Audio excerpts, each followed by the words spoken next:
जलसे भी हुए, रैलियां भी निकले और बहुत कुछ हुआ। उसी इलाके की एक वाक़या आता है कि एक लड़की अपने घर के अंदर मुर्दा पाई गई, नौजवान लड़की 32-33 साल की। पहले खुदकुशी का शक किया गया, दूसरे ही तीसरे दिन बाद रिपोर्ट खुलकर आई। उसी दिन जब लड़की पड़ी हुई थी, उसकी मां आकर कहने लगी ये मेरी बच्ची को 7 बच्चे हैं और ये बेवा है, अकेली रहती थी।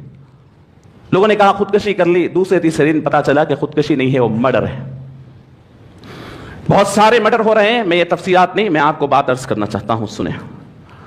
बेवा है, 7 बच्चों की मां है, 32-33 साल की नौजवान है। अब जब उसकी हिस्ट्री खुली, एक पहलू पे बात करे, 2 पहलू पे बात करे, 3 पहलू पे बात करे, यकीन करे ज़र्फ वाले मुसलमानों के तो सर शर्म से झुक गए।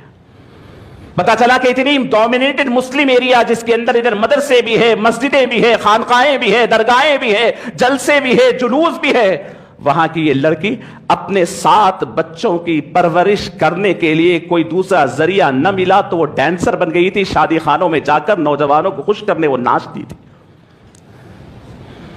मैं सवाल करता हूं आपसे, अभी मिलादुन नबी जाकर के 1 महीना नहीं हुआ, क्या यह जिम्मेदारी नहीं है? मैं पूरे यकीन के साथ आपको इस्लाम का एक कानून सुनाता हूं, सुने। इस्लाम कहता है कि अगर तुम्हारे मोहल्ले में, तुम्हारे घर के सामने अगर किसी की नाश मिल जाती है, किसी की डेड बॉडी मिल जाती है, तो इस्लाम वो पूरे मोहल्ले को जिम्मेदार करार देता है, वो पूरे स्ट्रीट को जिम्मेदार करार देता है। पकड़कर आपसे पूछेंगे कि यहां नाश क्यों मिली, आप कहेंगे मुझे नहीं मालूम, मैं ऑफिस को गया था। यह कहने से आज की जमहूरी हुकूमत तो आपको छोड़ सकती है, लेकिन इस्लामी हुकूमत नहीं छोड़ेगी।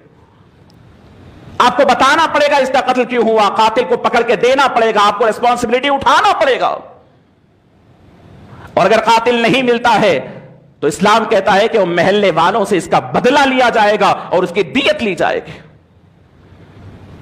बताइए कि ये जिम्मेदारी हमारी नहीं थी? एक घर के बाजू, हुजूर फरमाते हैं कि तुम्हारे घर के बाजू 40 घर तक पड़ोसी है, तुम्हारे खाने के अंदर, तुम्हारे शोरबे में पानी मिलाकर के उसे खिलाओ। अल्लाह तुमसे सवाल करेगा, जन्नत में जाने के लिए ठहरोगे तो पूछा जाएगा, तुम्हारी गवाही तुम्हारे पड़ोस से ली जाएगी, तुम्हारा पड़ोस तुम्हारे बारे में क्या कहता था। पड़ोस में एक औरत अपने आप को बेराह रवी पर डालती है, अपने बच्चों के पालने की खातिर अपने आप को इस गंदे गुनाह में डालती है, यहां तक कि उस रविश पे चलते चलते उसका कत्ल हो जाता है। ये कोई गैर और वीरानी जगह की बात नहीं कर रहा हूं, कहीं कत्ल गैरों के हाथ से होता है, बहुत बड़े एहतजाजात तो बोम होती है। क्या ये कत्ल नहीं? ये उम्मत मुस्लिमा की सोसाइटी क्या एक आईना नहीं? क्या यह तस्वीर नहीं हमारी? बहुत बातें हैं, पूरा हैदराबाद तंजीमों से भरा हुआ है, सोशल एक्टिविटीज काम करने वालों से भरा हुआ है। क्या इन तमाम के और हम तमाम के सर न झुके हो?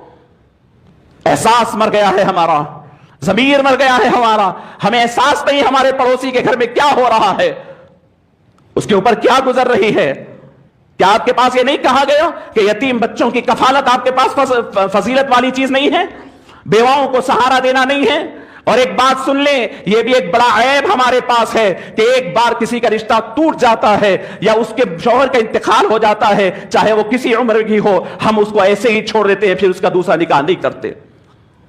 ये जुर्म, अगर वो तो अल्लाह के पास गई, वो अपना जवाब दे रही होगी, लेकिन वाकई वो भी इस हालात से गुजरी है तो अल्लाह हम तमाम से सवाल करने वाला है। ये एक वाकया नहीं, ऐसे कई बेवाएं अपने घरों में तड़प रही है, उनके बच्चों की परवरिश का मामला है, पता नहीं किन किन हालात से वो गुजर रही हैं। दूसरा निकाह हमारे पास ऐब है।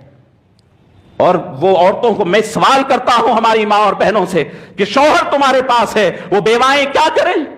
वो इस बेराह रवी का शिकार हो, उनकी वजह से कई नौजवान खराब हो जाए, उनकी रोजी रोटी का मसला, उनके खाने का मसला। जब एक आदमी आगे बढ़कर किसी बेवा से, किसी यानी मुतल्लका से निकाह करता है, बहुत बड़ी नेकी करता है। सोसाइटी को उसे सपोर्ट करनी चाहिए, सोसाइटी को उसे अप्रिशिएट करनी चाहिए। ये दुनिया की 4 रोजा जिंदगी खत्म होने वाली है, खुदा के साथ जवाबदेही के लिए जब आएंगे तो दुनिया के कौन लोग क्या बोलेंगे कि लोग कोई नहीं होंगे, वहां आप होंगे, आपका दिल होगा, अल्लाह आपके दिल को देखेगा कि ये आदमी नेक दिली से किसी के सर पे सहारा बना था, किसी यतीमों का कफील बना था। मैं नौजवानों से अर्ज करता हूं, खुदा के लिए अपने महलों का जायजा लें, अपनी स्ट्रीट, अपनी गलियों का जायजा लें, कहीं तुम्हारी गलियों में ये गुनाह तो नहीं पनप